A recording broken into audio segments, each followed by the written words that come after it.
This talk, CSS and performance, is basically exactly about that. It's going to be a look at some of the unusual, perhaps unknown or little-known ways in which CSS can make your site faster or, unfortunately, inadvertently slower. So I'm hoping there'll be some techniques we perhaps haven't seen before, some gotchas that we haven't seen before, focused entirely around CSS. My name's Harry. I'm a consultant performance engineer. Well, this moves. Consultant performance engineer from the north of England, which goes some way toward explaining the weird accent. I've been working with the Squarespace team sort of this week so far. I know Charlton said they're hiring. I would urge you to apply because it's a super nice team working on some really nice stuff. I've had a wonderful time so far. Also, baller office. Has anyone seen, like, there's a roof terrace and everything. It's nice. I've been very fortunate in my career. I tend to work with large companies, historically, mainly on CSS. But the last few years, it's been a real sort of very, very close focus on performance. Been real fortunate, but there's one company on this slide in particular, Trainline. They're a huge multi-billion-pound company back in the UK. Helped them with some performance stuff earlier this year, later last year. And they published a fascinating statistic. They found out that if they could reduce latency by just 0.3 seconds, customers would spend an extra £8.1 million a year, right? 0.3 seconds translated to an uptick in revenue of 8.1 mil.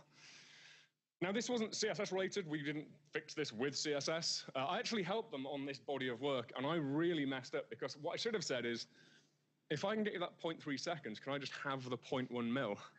I didn't think to do that. That would have been pretty sweet.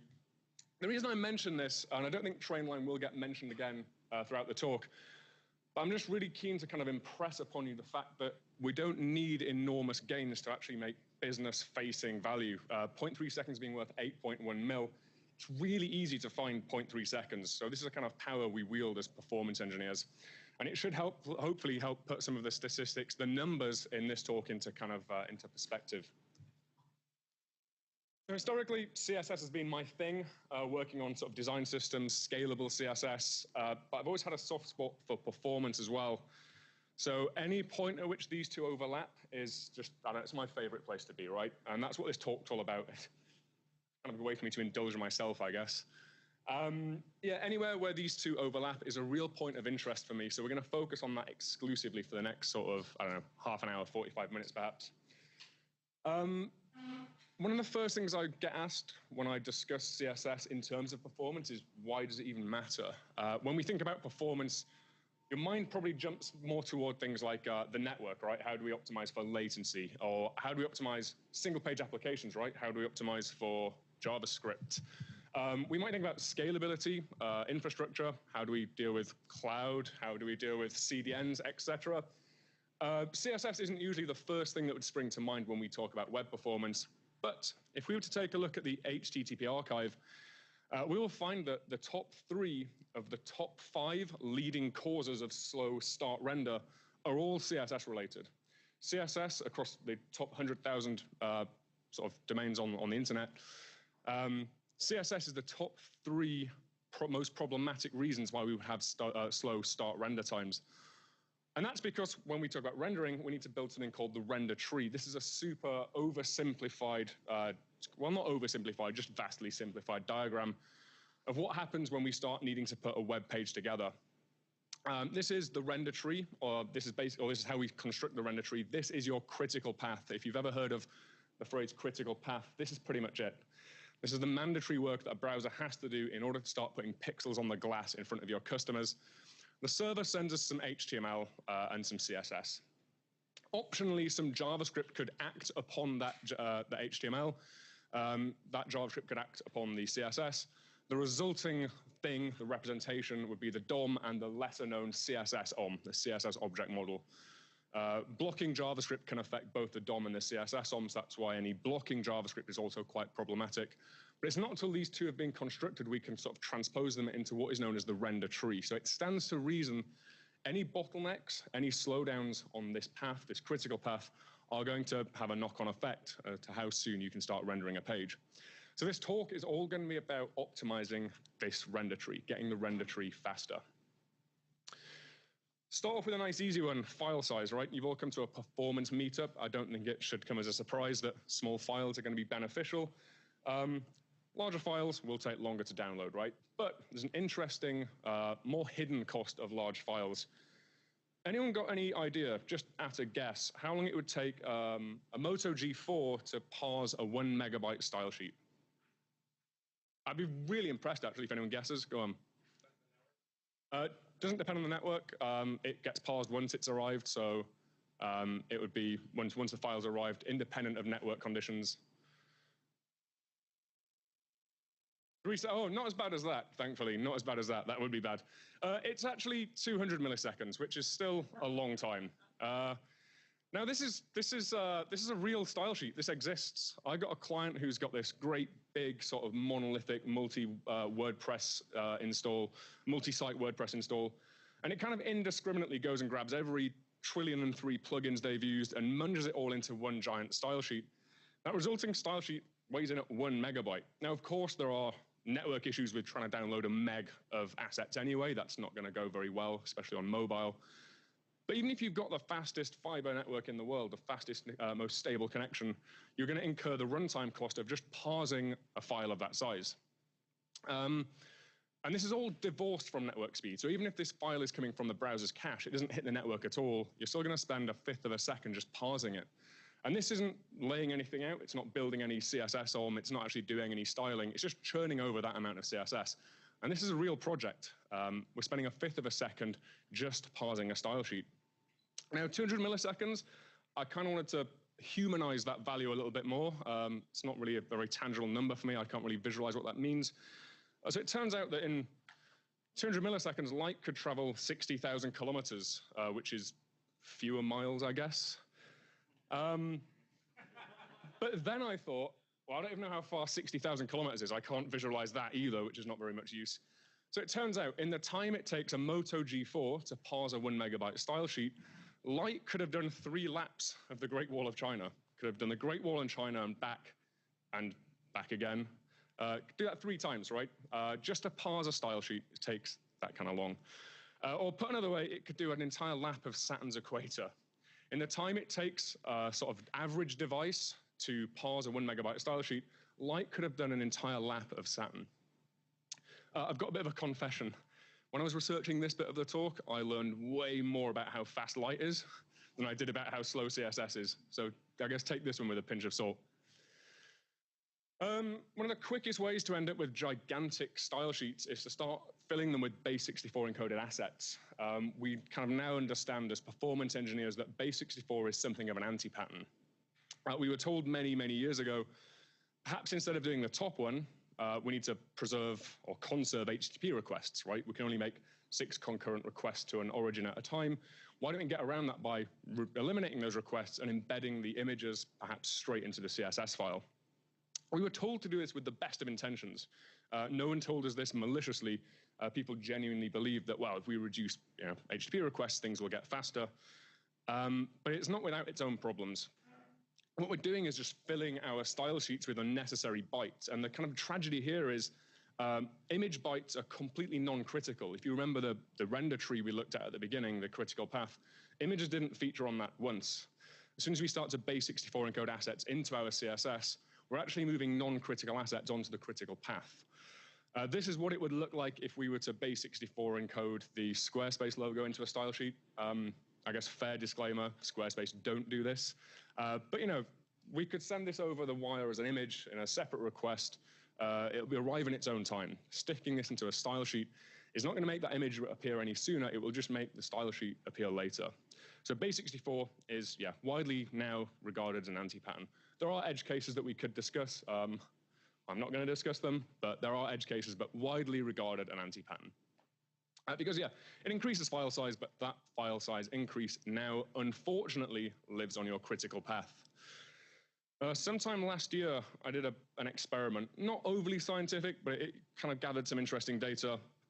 I took a regular image and a base64 image, the same image, basically base64 encoded into CSS, and I ran 2 sort of equal sets of tests.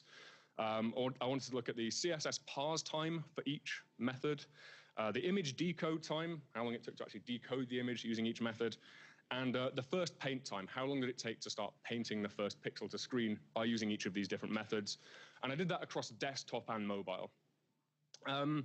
The graphs, the resulting charts are actually pretty bad. If anyone's a designer or even worse into data viz, you're going to hate this. You've actually some bad graphs because you can't really represent the kind of data very nicely. It's better than a pie chart, at least. What we want to look at here is just the vast gulf, the vast difference. The thing we mainly want to focus on here is the green. Green is first paint. This is a very user-facing metric. Using a base64 encoded image on desktop, we were over twice as slow, right? Really quite severe. Mobile gets even worse. Again, focusing on the green, the time to first paint. On mobile, I think it's, well, you can't really read it, but it's about 10 times worse. 10 times slower to get to first paint by using base64 encoded images on a low-powered mobile device. That is a really bad graph, so I've pulled it out into something slightly more palatable.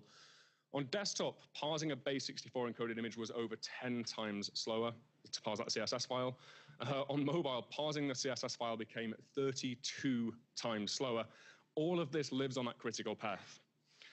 First paint with base64 on desktop was 2.25 times slower, but staggeringly, first paint on a mobile device, the exact same image, but just happened to be in a base64 encoded string, was over 10 times slower to get to that first paint. This is user-facing frustration, and unfortunately because of using a technique that we were once told was the right thing to do. If you're interested, I guess bored more than anything, if you're bored, you can go and read the full case study there. It's got all the raw data and all kind of the test cases. Next one, import. Now, I'm not talking less or Sass import. I'm talking vanilla CSS at import directives. Who's used one of these before?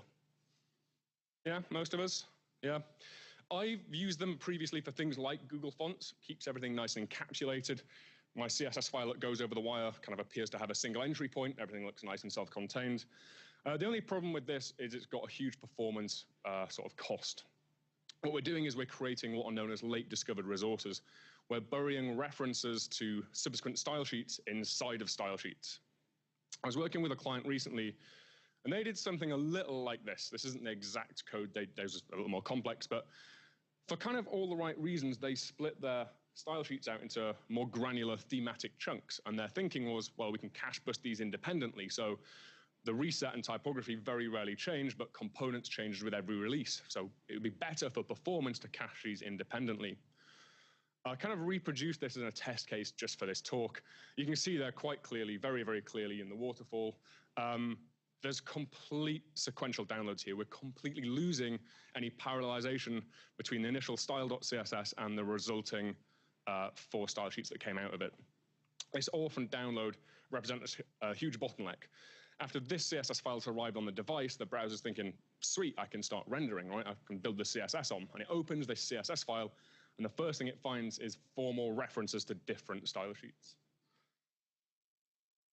This was the actual, this is a web page test of theirs. What you can see here is that, yeah, these 4, 5, 6, wow, that was bad. These 6 style sheets are completely blocking the start renderer event because a browser will refuse to start rendering a page until all discovered and matching style sheets have been downloaded and parsed and the CSS OM has been built. Basically, what they've done here is inadvertently created these long request chains for these late discovered resources.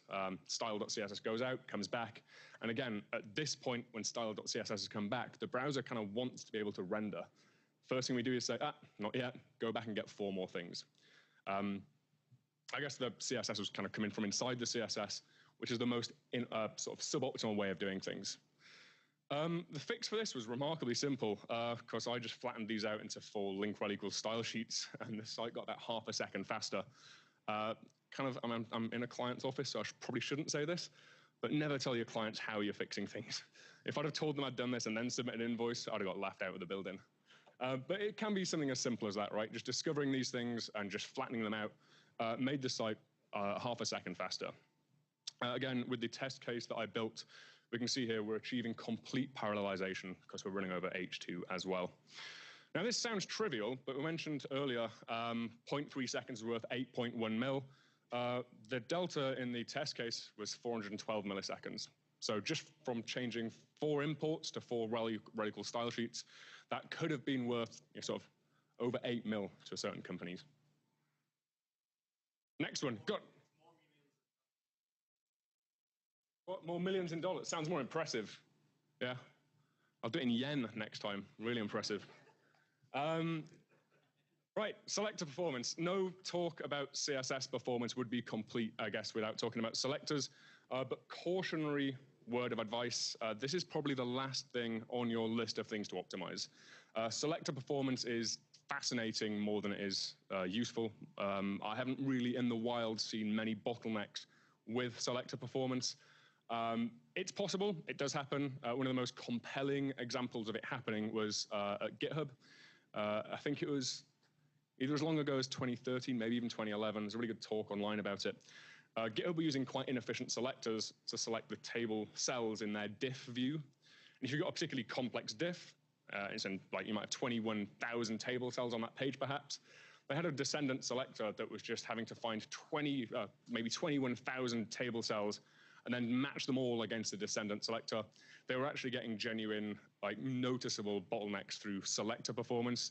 But that is, as far as I'm aware, it's one of the biggest edge cases I've certainly seen. But still, we should probably talk about it because it is interesting. I find the most boring things interesting. The folk here at Squarespace have learned that over the last few days. I find the most banal, boring things interesting, so you've got a talk full of it. Selectors are read from right to left. Who knew that? Who knew that browsers read selectors right to left? Oh, like the minority. We read selectors from left to right, because in the West, that's what we do. We read from left to right. Browsers invert that logic. Browsers actually start on the right-hand side, and it's an internal performance optimization that the browser is making. I'll explain it in a second, but I genuinely find the reason that they do this is just beautifully simple, like really, really simple. And it kind of just makes you want to meet the person who decided it and just buy them a drink and just congratulate them, because it's just such a smart way of inverting some logic. This is called the key selector. It's called the key selector because it holds the key to the performance of that compound selector.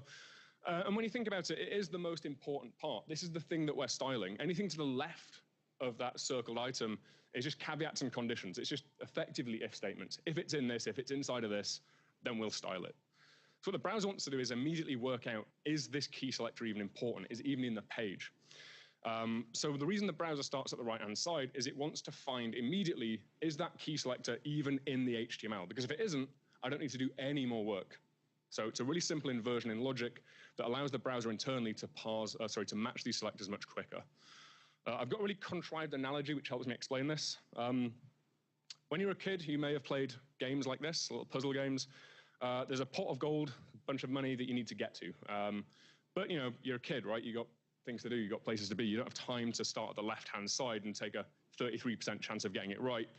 You just start there and work back, right? If you're a crafty little kid, that's probably what you'd do. Not even a kid, you might still play these. Good on you. Start at the right-hand side, work your way back. This is exactly what the browser is doing. The browser wants to know, is the pot of gold even there? Because if it isn't, it doesn't need to do any more work.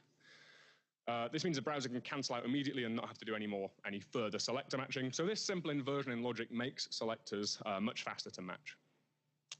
With that in mind, what we want to focus on if we were to optimize our CSS selectors is the key selector. That's going to hold the key to whether it will be fast or slow. A selector like nav item, just a simple single class selector, is actually going to be pretty fast because when the browser parses the DOM, it tokenizes everything and it gets a little hash map of all the IDs and classes. Really easy to look these up. Sidebar P is comparably a little slower because what the browser does now is it finds every P element on the page and then asks every single one of them, do you live anywhere inside of sidebar? You're probably going to get a lot of false positives there. You'll get a lot of Ps that don't live in the sidebar. They still have to be checked. Icon star is going to be much slower. Again, comparably much slower. This isn't going to ruin performance across an actual real project.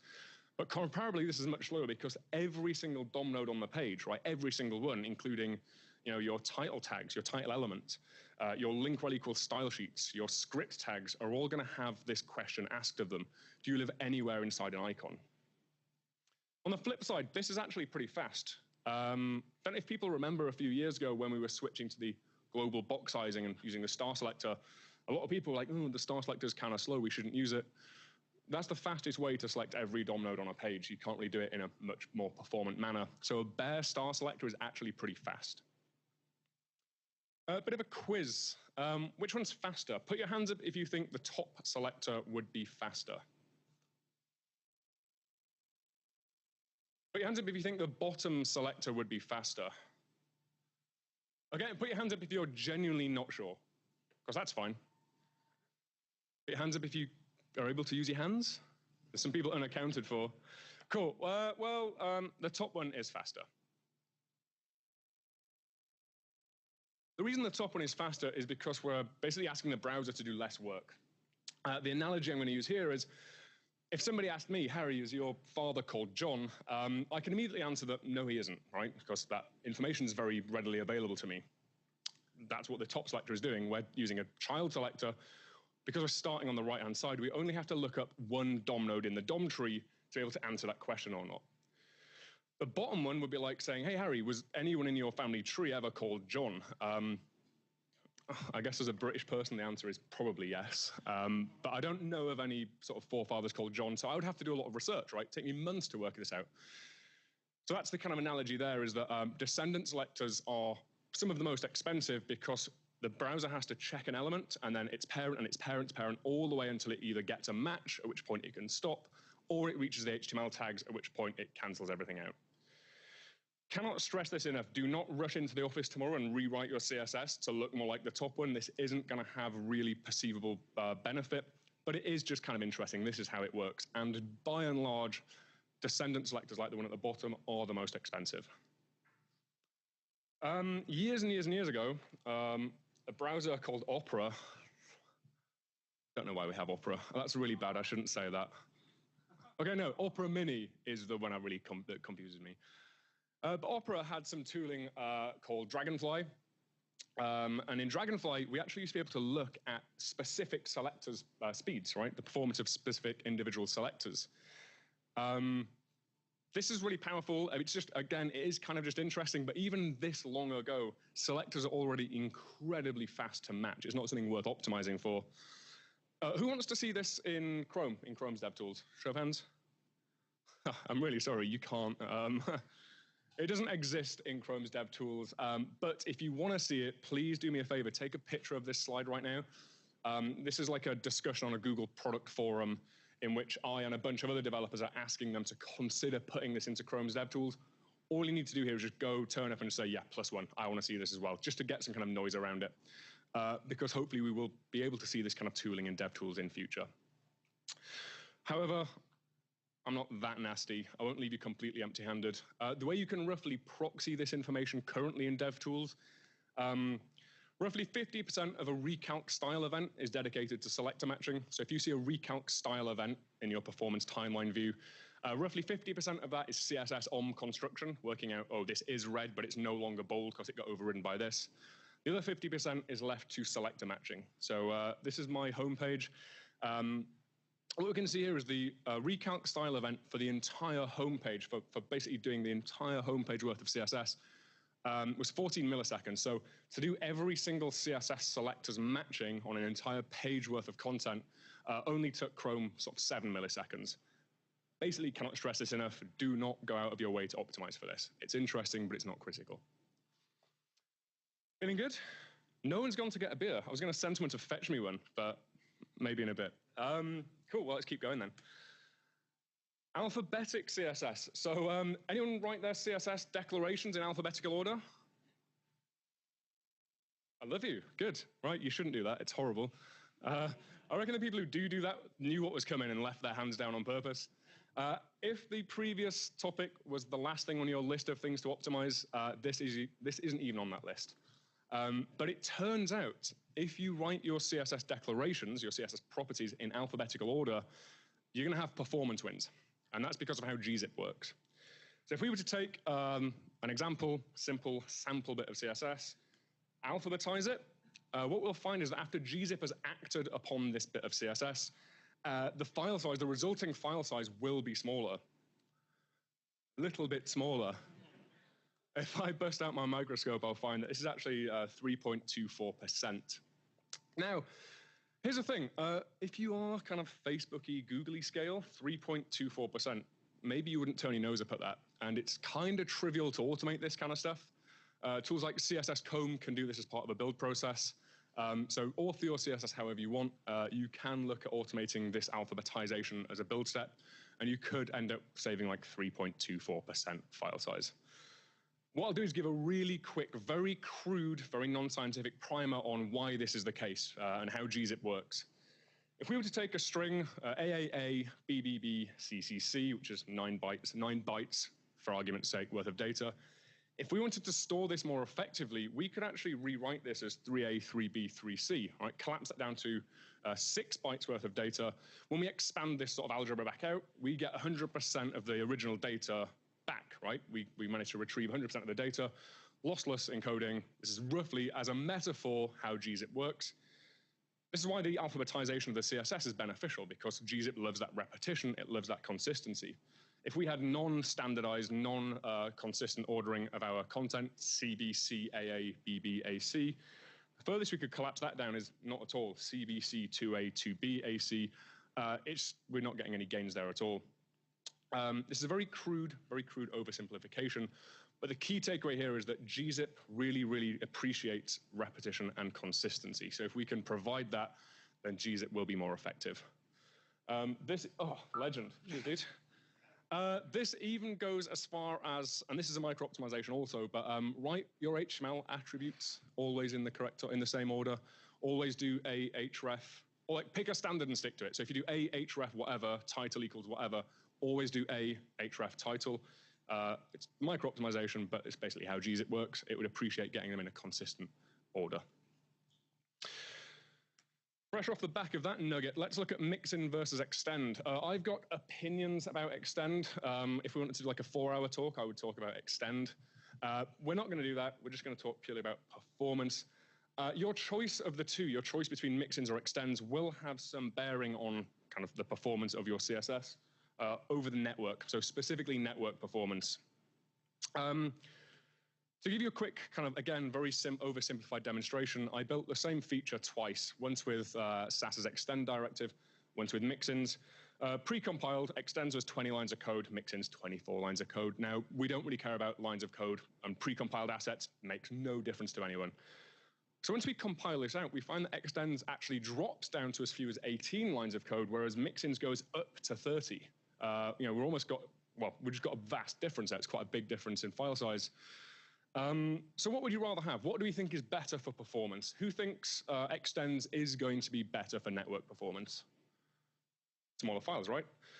Who thinks Mixins would be better for performance? Who is unsure? Yeah, most of you. That's fair, because it's a very misleading, very loaded question.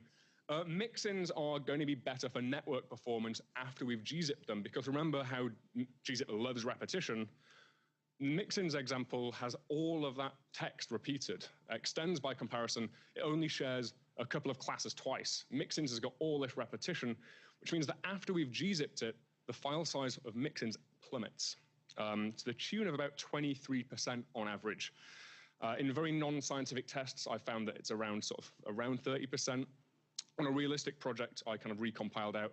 We got 27% file size savings over the wire just by using Mixins.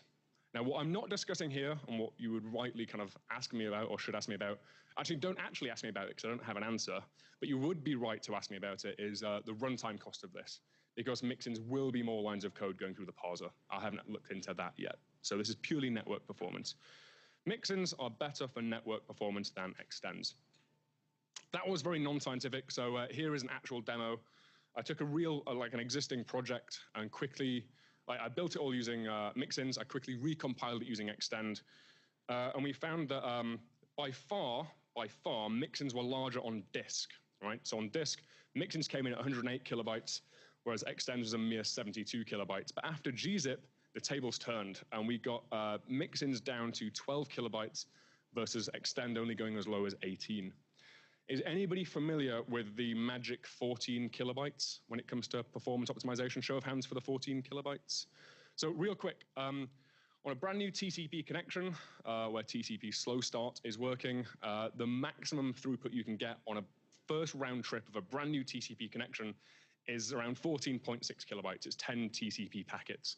What this means is if you're trying to optimize for that critical path, the first round trip of data could be as low as just 14.6 kilobytes. In this particular example, we've got a critical file that is 18 kilobytes. It's going to be at least 2 round trips versus an alternative, which was 12 kilobytes, could potentially get that across the wire in just 1 round trip of latency. That's, again, not really proven in this slide deck, but it struck me as interesting that this particular project, we managed to sneak the entire CSS with minimal change, with minimal engineering overhead, under that kind of 14 kilobyte limit. If anyone's interested in that 14 kilobyte stuff, just do some reading around critical CSS, because most of the advice around critical CSS is getting your above the fold styles into the first 14 kilobytes of your content. It's pretty tasteless to quote yourself in a slide, but I've done it. If you're interested in reading more, there's a full article about this online. Whew, right. This is just like a sprint through, I think, everything I ever learned about CSS. So asset domains. This is probably the most contentious issue or topic in the entire talk, because it's probably the least tested. So definitely take this one with a pinch of salt. The team and I discussed this one yesterday, I believe. Many moons ago, I was working for a company called Sky, kind of a broadcast corporation based in the UK. We were building a new project, and we were working very rapidly, just slinging loads and loads of files onto the host domain. We didn't do any domain sharding. So what that basically meant is, and this was long enough ago that it was before H2, right? It was before HTTP2. So we've got sky.com is trying to download sort of 75 files only in batches of 6, because HTTP1 only downloads 6 files at a time. So what we decided is to take all our static assets from file paths like this, and we invented 2 static servers, or 2 static domains, ST1 and ST2, and we dropped all our static assets on there so that we could parallelize and open up from 6 concurrent connections to 18. I was part of the performance engineering team at Sky, and we did this thinking, great, everything's going to get faster, let's go to the pub, right? We left work, thought we'd done a good job, arrived the next morning with hangovers, but still feeling pretty good about the amazing performance work we'd done the night before, only to find that things had got worse. Things had got slower. And we were quite shocked by this, because the whole point of yesterday's release was that things should get faster. Didn't take us long to work out what had happened.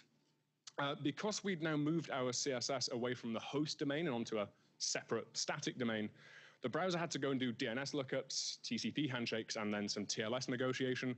We just moved an entire brand new kind of connection cost in front of a critical asset. So things were several hundred milliseconds slower than they were the previous day. That's basically identified by this. What we did to mitigate this is we simply moved the critical assets, so any blocking JavaScript and all CSS, back onto the host domain. The host domain's DNS, TCP, TLS is already open, warmed up. There were no more sort of connection overheads to getting these critical assets. We left non-critical assets, so asynchronous CSS and asynchronous JavaScript, sorry, and any images on the static domains. Things were about as fast as we could have got them at that time. With H2, this is less of a worry, and also the most contentious bit is this. Sometimes the benefit of using an external domain, basically a CDN, an actual CDN, the benefit of using a CDN may outweigh the cost of going to that external domain. So this needs testing on a very kind of like individual basis, but certainly on this project, we found that it was an anti-pattern for us to leave our static assets on separate domains. Not many people have ever really spoken about this publicly. I don't know if people have done much research into it, but Stoyan Stefanov, performance engineer at Facebook, he discovered a similar thing, and he said very, very tersely, make CSS small, minify it, compress it, load it from the same host name even, because there's no DNS, and inline it if it's small enough. So the network negotiation in front of a critical asset can be quite costly. That doesn't even take into account what if that external origin, that other domain is having an outage, right? That's a completely different kettle of fish. Oh, right, nearly there, I promise, nearly there. I think this is the penultimate one. This is the newest content in the talk, so like a lot of it might come as a surprise to me as I'm giving it. I only slid this section in a couple of weeks ago. Link in body. This is a new kind of browser feature, I guess, or a browser alteration that will make rendering times much, much, much faster for us with very little dev effort. Traditionally, all of your link, rel equals whatever have to go in the head. In fact, as per the spec, they do. It would be invalid to have a link rel equals something inside the body tags. But now we can begin doing that because browsers will behave appropriately around this. What this means is we don't need to just stick all our style sheets in the very top of the document. We can begin peppering them throughout the DOM and basically have component-level CSS files actually in the HTML where that component exists. This becomes really useful if you're building very modular components, maybe Polymer, React, whatever you're using. This is very sympathetic to a componentized architecture. And what this effectively allows us to do is begin progressively rendering web pages. So in an HTTP 1.1 world, we would typically just bundle everything into a monolithic app.css or style.css. This has its own problems in that there's going to be a lot of redundancy here. If we've got the entire site's worth of CSS, we can pretty much guarantee that this page is only going to use 5 to 10% of that CSS file. Right? There's going to be a lot of redundancy. And also, it completely blocks rendering. We can't render a single thing on this page until all of that CSS file has arrived and been parsed. So browsers will not render anything until all the CSS has been retrieved, all discoverable CSS, all non-lazy loaded CSS has been retrieved. With H2, we can begin doing this. We can split things out. We can make use of multiplex streams over H2 connections. This begins to solve the redundancy problem, right? We're having far fewer wasted bytes. We can begin to load an appropriate amount of CSS for the page, but we still block rendering, right? So if even one of those CSS files is slow, even if page foot is if page foot is running slowly, we can't begin rendering page header. The browser will not begin rendering the page until all that CSS is completed.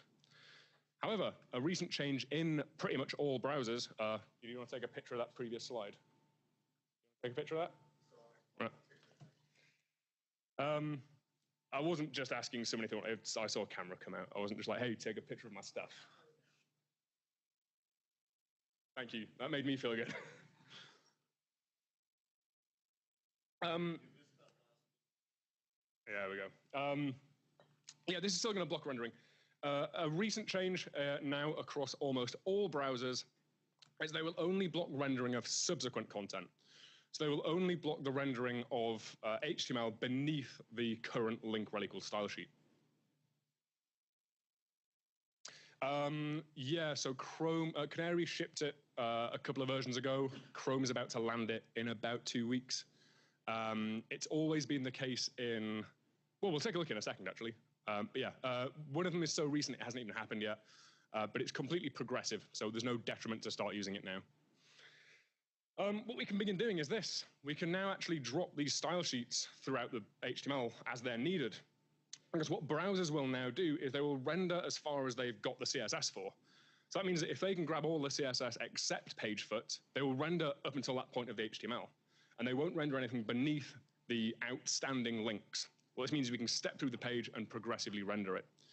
Pretty nice. Jake Archibald made a really nice demo of this. Before, the page is only as fast as the slowest style sheet, so it takes about 4.3 seconds, but we do render everything in one pass. Just play that again. Can't stress this enough.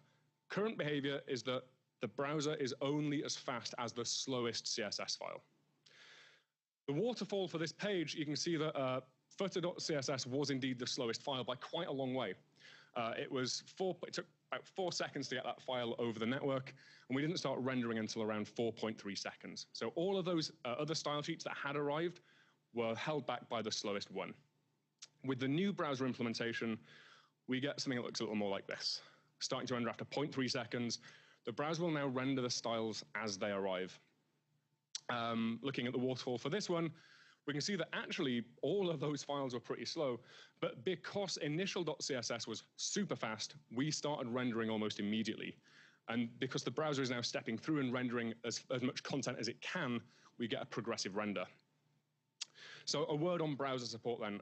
Firefox and Edge/IE will give you a lovely progressive render, whereas Chrome and Safari will give you a white screen until all the CSS loads. Now that first paragraph sounds terrifying, right? That sounds bad. Step into the second paragraph, we find that the current Chrome/Safari behavior is no worse than putting all your style sheets in the head, as we previously did, so you can start using this today. Basically what this is saying is the problems that we just witnessed in that first video have always been the case. That's always been the case. This is a progressive enhancement change the browser is making, that nothing will ever get worse than it currently is, but browsers are now starting to opt in to getting better. Good news is, as of 29th of May, Canary had it shipped by default, and it will ship, or should ship, in Chrome 69. We're currently on Chrome 67, so it's going to be a couple of weeks where Chrome is using this by default. Cannot stress this enough. You can start using this technique right now. Websites will never get any slower by doing this. It's just certain browsers will get faster. That makes sense? It's a completely reset baseline. Bit of oddity around Firefox. It wouldn't be an exciting new feature if there wasn't a bug. Firefox has got a bit of an issue where sometimes it just won't do this. Sometimes it will just sprint ahead and it will continue to render HTML that it doesn't have styles for. What that means is a user would see a flash of unstyled content. We can force Firefox to not do this by exploiting, not a bug, but exploiting some obscure browser behavior. The way you'd have to fix this in Firefox is just drop an empty, or rather a single space script tag immediately after the style sheet. The reason for this, and this is a thing that a lot of developers, certainly most developers I've ever met, have never been aware of, a browser will not parse an inline script block if it is currently downloading any CSS. That means that if you've got script tags, script blocks after a CSS file, the browser won't start executing those script tags until the CSS is finished downloading. That's on purpose because the script could modify the CSS and you don't want to render anything twice. So what we're doing here is saying to the browser, what we're saying to Firefox, I guess, is you're downloading a style sheet. Next job is this script, but you can't do the script until you've finished the CSS. What we're doing is we're exploiting a known, expect bit of behavior to kind of fix this Firefox bug. It's not particularly pleasant, but it works. Yeah, it's... So it probably didn't make sense because I'm going to explain it fully in the next slide, so we'll come back to it if I still haven't explained it properly. Yeah, but if I haven't done it properly, then you must tell me because I've messed up. So, right, yeah, we'll come back to that as well.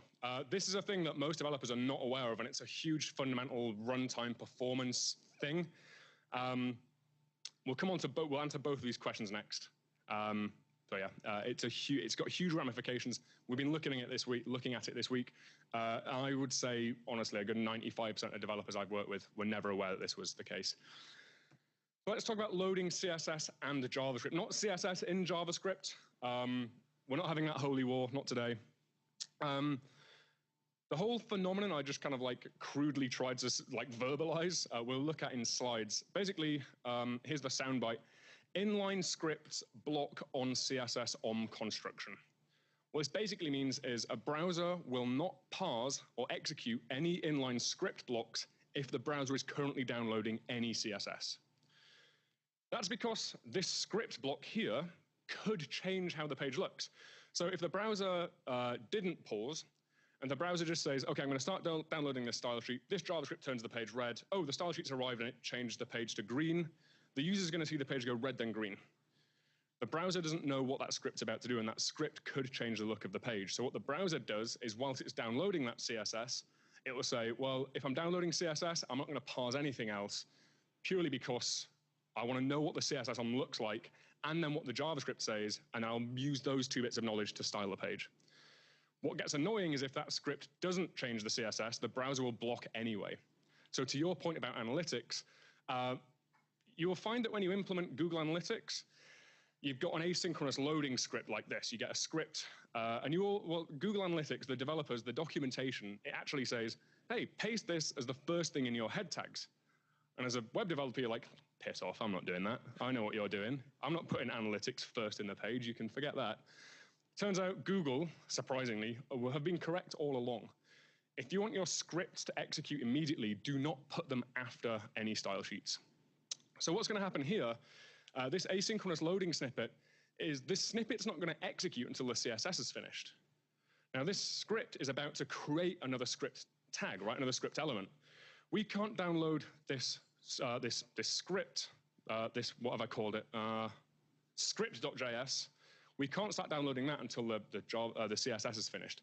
A waterfall speaks 1,000 words. A little test case here using that exact bit of code. If I put my link rel equals style sheet first and then my analytics snippet second, we can see clearly, unequivocally, we've completely lost parallelization here. That's obviously very sequential downloading. That's pushed load times out to 2.23 seconds.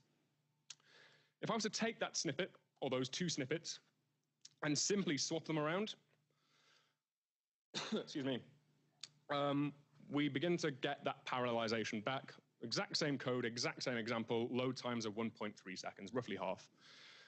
Again, when I submit my invoice to Squarespace, it's just going to have one line item, which is going to be swapping your head tags around. But this is what we've been looking at quite a lot this week, because your head tags, you don't only consider what order you put them in. And you'll put you normally, like thinking kind of in a performance conscious way, most developers put all their link rel equals style sheets first, because we know they're render blocking. So we think, well, they must go first. I'll put all my inline script blocks after that. That's a net loss. That's the wrong thing to do. And indeed, developers at Google have been telling us for years, put your inline scripts first thing in your head before your style sheets. That makes sense. Who already knew that behavior? Incredible, right. So yeah, it's a huge fundamental thing as to how the browser will put a web page together. The optimum head order is to actually have your inline scripts before all your styles, if possible. If you've got a race condition or a dependency that allows that makes that impossible, then you can't do it. But any script tags that aren't dependent at all on any of the style sheets, just put all your script blocks first. Making sense? Cool, I'm going to shut up soon. There's only a couple of slides left. However, those inline async snippets are a complete anti-pattern anyway. Stop using them. I don't know why people like Google Tag Manager or Google Analytics, I don't know why they give us those async loading snippets anyway. They're an anti-pattern. We should load JavaScript as a script source equals with the async attribute. The only reason we have these script blocks is a kind of to polyfill lack of support for async. Async works everywhere, except Opera Mini, which is the same as everywhere. Come on, meet us in the middle. I had this rant a couple of days ago, but like, people say you should support Opera Mini because they've got like 250 million users. Well, yeah, it's like trying to support a typewriter. It does nothing. Meet me in the middle. Give me at least a workable browser. That's gone on video. I shouldn't have said that. Say again, sorry? Corporate IE users? I wouldn't worry about them. I mean, I mean this. If you have to spend most of your day using IE, you're used to a terrible experience. I'm not the kind of developer who will optimize my site to work. Like, most of the internet isn't optimized to work on IE. So unless you've got extremely wealthy clients with an extremely compelling reason, I would just say, well, look, we'll make it fast. We'll build it to a normal baseline. If you've got to use IE, you've got to deal with the consequences of that. That'd be like expecting someone to be able to watch a Blu-ray on a black and white TV, in my opinion. Like, yeah? Got to work to your medium. But yeah, I actually do have to support corporate IE a lot in my work. I work a lot with the National Health Service, who's England's kind of medical providers, and they're locked to, I think, IE 8 for the most part. And I still share the same opinion. It's like, look, you can spend 10 times as much building this to make it work perfectly in IE 8, or we could optimize for a regular baseline. You just have to deal with it being a little slower until you can upgrade your IT. And they go with the cheaper option because, of course, they do. Right, anyway, sorry. Basically, to wrap up, try and summarize a 101 slide talk in 7 bullet points. Optimize your critical path.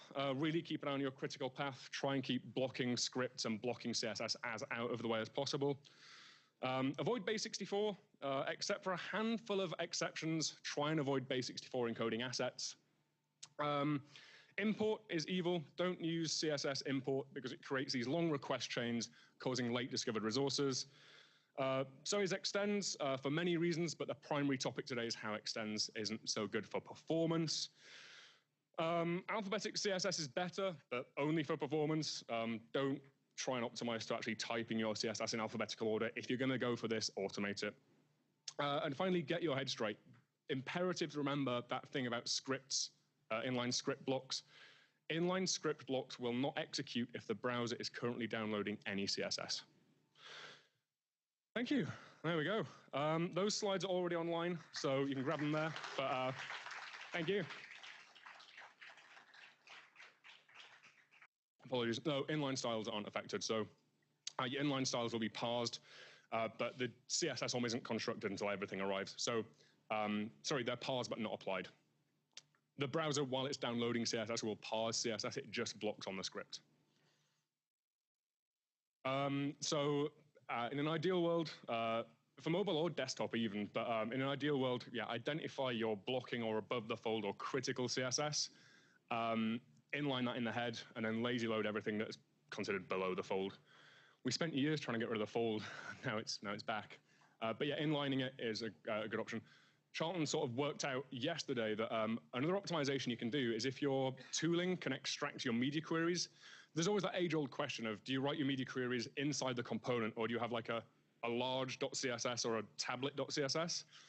If you can get your tooling to produce you a small, medium, large.css and do link rel equals style sheet medium and then with a media attribute, the browser will effectively lazy load any CSS that doesn't match the current viewport. What that means is on a mobile, it would only download the CSS it needs right now. It will effectively lazy load the other CSS, so it will arrive. It will just do it without any blocking consequences.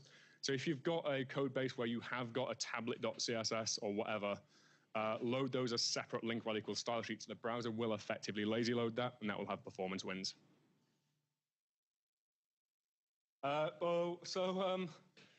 Honestly, the CSS and JS performance thing is completely up in the air. It depends how it's done. Inline styles are typically like, well, it depends. It honestly depends. Is there any kind of, are we talking fully client rendered or? Yeah, so I mean, I would always prefer to, if you want to write your CSS in JavaScript as a sort of developer ergonomics thing, go for it. But if you can produce a style sheet at the end of it, you will get the net wins of the browser's internal, like it'll memoize classes. It's like inline styles have to be applied every time they're read, whereas a class that has a one-to-many relationship has a faster runtime benefit. You obviously get the caching benefits of actual CSS. So I would say if you're going to do CSS and JavaScript, ideally get an external style sheet built at the end of it. If not, try and stick it as like a class-based thing in a style block rather than style attributes on DOM nodes. Yep. Yeah, so the question was, what about prefetch and preload? Any specific question or just like? So prefetch and preload would start to solve this problem for us, or pre-connect. So there's loads of nuance to everything we've talked about, and I was saying how this was slowing us down. Anyone not heard of link rel equals pre-connect? Just honest show of hands. Has anyone not heard of link rel equals pre-connect? So memorize that, Google it, or Google resource hints is basically what you want to look out for. The problem here is that we had to go to a brand new domain, which meant more DNS and more TCP. Quickest way to solve this would be to use a link rel equals pre-connect and then a path to that domain right there. And we can get the browser to preemptively start opening connections for us. That's using pre-connect. So if you know that you're going to hit different external domains, whether that's a first party, third party, or a true third party, give me a second, sorry.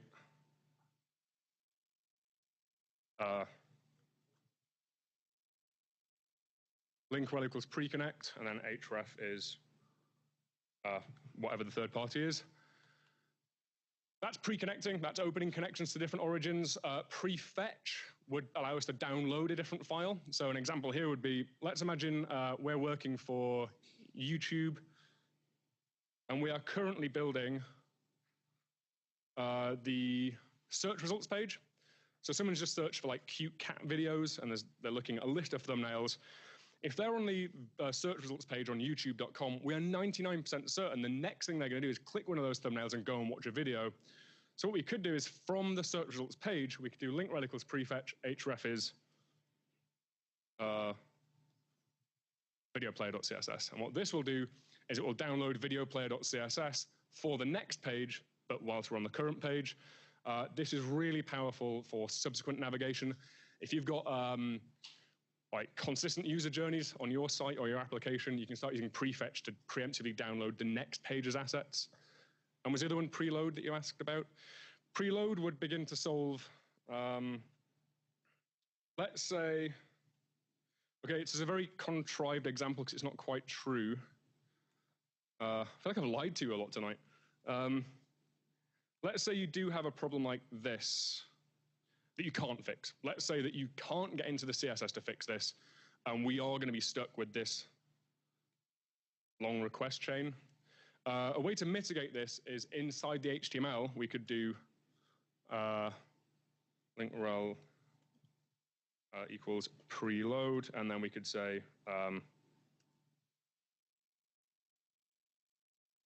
doing that inside the HTML will preemptively download the CSS file on this page for this page ahead of time. That means by the time the browser goes into style.css, reset.css is already over the wire. So the thing there is prefetch is optimizing for downloading an asset that's needed on the next page. Preload is optimizing for downloading an asset that will be needed on the same page but wouldn't normally be discovered until quite late. Key example of a late discovered resource would be one of these app import directives. Yeah, so the question is, a font is also a late discovered resource because a font is buried inside a font face directive. So a font has basically almost this exact same workflow. And the question, I guess, hopefully I do it justice, is without actually optimizing the font file itself, what else could we do to optimize fonts? Self-host them. Try not to host them on an external domain, because at least then if you can self-host them, you control your own caching strategies. Fonts are very infrequently changing. I think if you look at a Google Fonts font file, it's cached for like maybe 10 minutes. It's not long, whatever it is. If you can self-host it, you can give it a really aggressive cache, even stick it in a service worker cache. Preload them, even server push them if you're feeling particularly confident. And off the top of my head, that's mainly all I can think of. Oh yeah, lazy load them, so don't put the font on the critical path. Try and do first render with a really well thought out fallback system font. And on the second page of the user views, you can swap to the web font with no flash of unstyled text, no flash of unstyled content, and then it's hopefully aggressively cached in a service worker. So I think my primary takeaway there is, self-host web fonts. Don't use fonts. I think you're in the wrong building, mate. You can't say that to Squarespace. Yeah, no, I know. I mean, ideally, yeah, go full system font, but it's not always, that would be ideal, but not practical, yeah. CSS modules, the JavaScript library. Actually, I haven't specifically, I'm not saying there aren't any, I'm not aware of any case studies, I haven't looked into that in enough detail. The question was, any specific performance gains from using CSS modules? The answer is honestly that I can't bring anything to mind. So something like, I don't know. So the question is, how awful is this? In pure performance terms, not terrible. No selector is terrible in terms of performance. The only problem you're going to get here is we're forcing the browser to parse these, the DOM as a string now, rather than tokenizing it. A better example might be, you see a lot of grid systems, class contains col, whatever. These substring selectors, we're now having to parse these classes as strings rather than as tokens. But honestly, that's not going to keep me awake at night. That's not bad enough to worry about. The primary concern there would be the quality of the resulting CSS. I would always much rather, just for the sake of my own sanity, have 16 or whatever. Yep. Any other questions? If the question is, am I shutting up soon? The answer is yes. I'm hanging around as well, so if you want to just ask something like in person or want to look at something on the machine or whatever, or grab a beer or anything, that's good with me.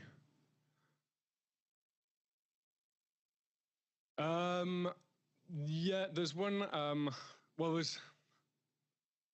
can't think how to word it, because I can't really, it's too complex to really word. A guy called Patrick Hammond does some stuff to safeguard against third-party slowdowns, so kind of proxying between him and third-party stuff. I was trying to dig out the article today, actually. It's quite pertinent.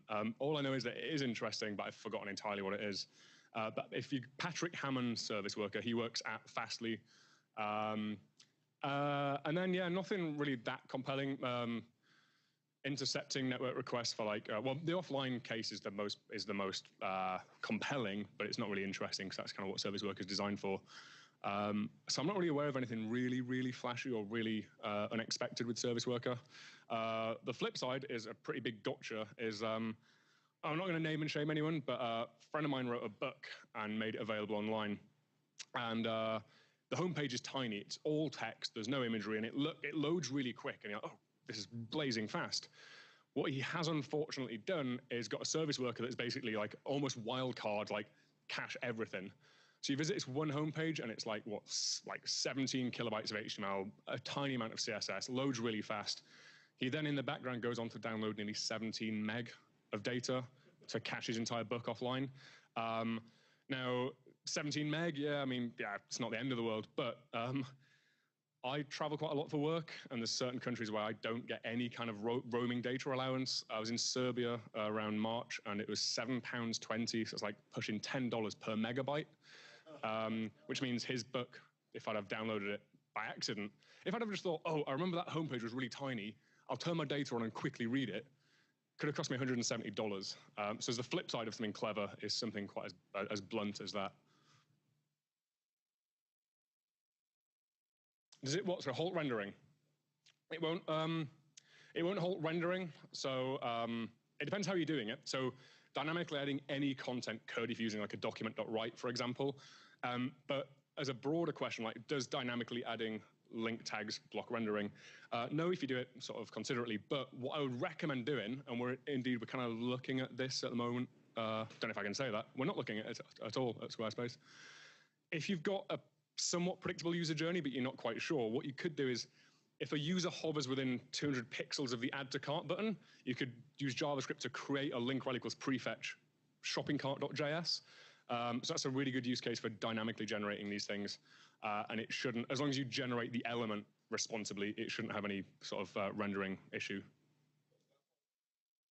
Well, so prefetch you have to treat as being progressive enhancement anyway. So you'd have to design your SPA in a way that it would work if that prefetch hadn't worked. If that makes sense. You could have an event listener, I guess, that sees when the CSS has arrived. You could basically say, like, if you could say, wait for this and then progress forward, but then you're kind of introducing slowdowns into your SPA. Interesting thing, though, slight aside, is on purpose, the way the spec is worded is it prefetch. It on purpose doesn't say files for the next page. It says resources for the subsequent navigation. It is designed to work in an SPA environment where you don't have pages, you've got routes. So yeah. Oh yeah. Because so it's like it's CSS like any other. So it would block, even if it's generated like virtual DOM or whatever it is.